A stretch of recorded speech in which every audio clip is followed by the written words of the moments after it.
கலெக்ஷன்றது ஒன்னே ஒன்று என்னன்னா தமிழ்நாட்டுல தெரியும். தமிழ்நாட்டோட டிஸ்ட்ரிபியூட்டர் வந்து அதிகாரப்பூர்வமா நிறைய பேருக்கு லிஸ்ட் வரும். இப்போ நீங்க ஒரு டிஸ்ட்ரிபியூட்டர், நான் ஒரு டிஸ்ட்ரிபியூட்டர், எனக்கு தெரியும் தமிழ்நாட்டோட கலெக்ஷன் என்னன்னு. ஆந்திரால கலெக்ஷன் உங்களுக்கு தெரியுமா? எனக்கு தெரியுமா? நீங்க யோசிச்சு பாருங்க. கேரளால கலெக்ஷன் உங்களுக்கு தெரியுமா? எனக்கு தெரியுமா? எவனோ உட்காந்து போடுறத வச்சு இதை வச்சு போட்டுக்கிறாங்க. இவங்களாம் ஒரு கலெக்ஷன், இதுக்குன்னு ஒரு கும்பல் ஒன்று சுத்துது. விஜய் படம் தான் மட்டும் இவ்வளவு கலெக்ஷன் போடுவாங்க, ரஜினி படம் இவ்வளவு கலெக்ஷன் போடுவாங்க. அவங்களே ஒரு கண்டிஷன் வச்சுட்டு போட்டுட்டு இருக்காங்க.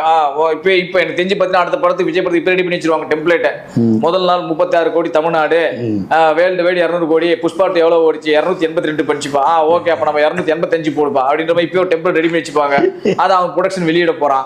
நீங்க போயிட்டு கேட்டாலும் நாங்க விளம்பரத்துக்காக பண்ணதான் சொல்ல போறாங்க. எங்கேயாச்சும் வந்து ஒரிஜினல் கலெக்ஷன் காமிச்சிருக்காங்களா? எந்த தயாரிப்பாச்சும் சார் இதான் சார் ஒரிஜினல் கலெக்ஷன், நான் இன்கம் டாக்ஸ் ஃபைல் பண்ணியிருக்கேன், நீங்க பாருங்க மார்ச் மாசம் ஐடி ஃபைல் பண்ணும்போது இந்த படத்துடைய வசூல் இவ்வளோ, நான் இன்கம் டாக்ஸ் இவ்வளோ கட்டியிருக்கேன்னு சொல்லி யாராச்சும் காட்டுறாங்களா?